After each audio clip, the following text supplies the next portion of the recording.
Hindi maganda ang naging bagsak ni Abando at napuruhan nga ang kanyang likod sa play na ito. Ayos na sana ang umpisa ni Renz Abando para sa team ng Anyang, ganadong-ganado sa laro, 9 points kaagad sa 7 minutes playing time. Yun nga lang, hindi inaasahan ang pangyayaring ito na kung saan merong kontak sa ere na walan ng balanse si Lakay. Hindi maganda ang pagbagsak ni Abando, tumama ang kanyang likod at natagalan nga rin bago siya nakabangon. Kinabahan nga ang lahat sa pangyayaring ito pero buti na lang at nakaya ni Abando na makatayo at hindi na kinailangan pa ng stretcher. 뱅샷 들어가지 않았습니다. 저 아반도 괜찮나요? Umaasa tayo na magiging maganda ang resulta ng medical check-up ni Abando at walang major injury sa kanyang likod. Bago nga ang pangyayaring iyon ay kitang-kita na ganado si Renz Abando at maganda ang kanyang nilalaro at sa first play nga niya ay ayos na ayos ang kanyang pagbitaw sa 3-point area, pasok ang kanyang tres at nakakalamang ang kanilang team. Nasundan pa ito ng isang rebound habang papaubos ang oras sa first quarter. Second quarter play ni Abando ay isa namang mid-range ang kanyang binitawan, stepping sa 3-point line kaya naman 2 points lamang para dito kay Lakay. Maging sa depensa ay magandang ipinakita ni Renz Abando, may challenge sila kay sa tira ng Sono, mintis ang tira, Sanyang naman napunta ngayon ng bola at sa kanila ang opensa. 택하지는 않았던 소노였어요. 그렇죠. 렌즈 아반도 우중간 3포인트. 자, 김강선 마지막 슈팅 들어가지 않았습니다. 됐어요. 라인 밟았습니다. 자, 들어가나요? 들어가나요?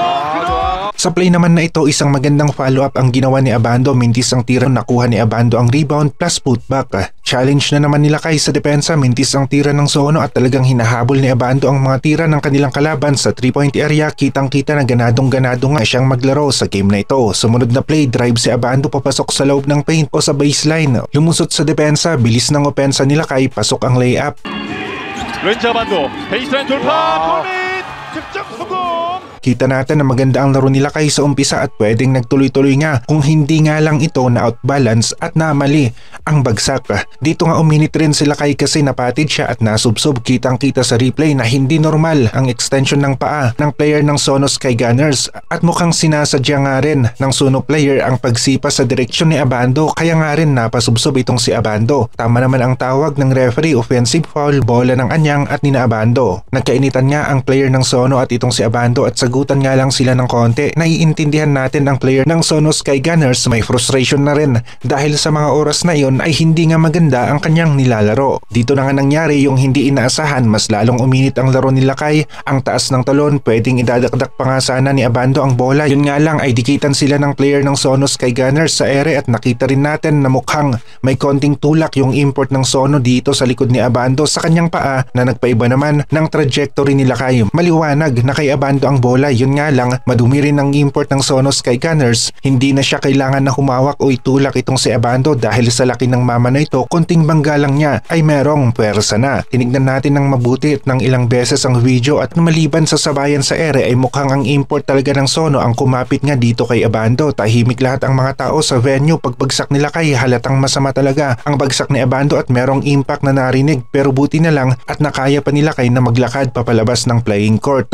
Umaasa talaga tayo na makakakuha tayo ng magandang medical update tungkol dito kay Renz Abando sa mga susunod na oras. 지금 예, 다시 보시죠. 여기서 뛰어 들어가는데 공중에서 중심을 잃었어요. 큰일입니다.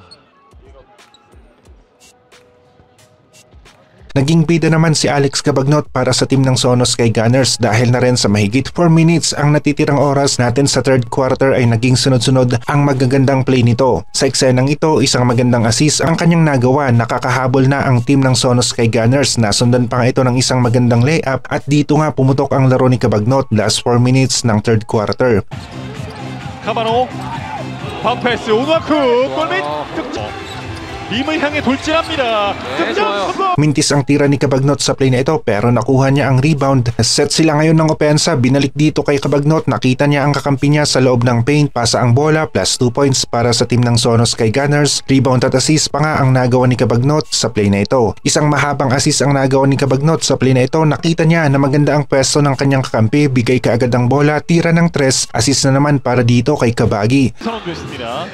그래서 케벨 이 리그 팀들의 경기를 보면 파울을 자를 때 자르지 못. Sa play na ito, bumitaw si Cabagnot ng tres, pasok, tuluyan na ngang nakakahabol ang Sonos Sky Gunners at dikit na ang score nila sa team ng Anyang. Pagkatapos ng 3-point play ay nasundan pa nga ito ng isa pang mid-range na pumasok at may kasama pang foul. Kitang-kita rin natin na nagugustuhan ng Sonos Sky Gunners fans ang naging laro ni Kabagi sa game na ito.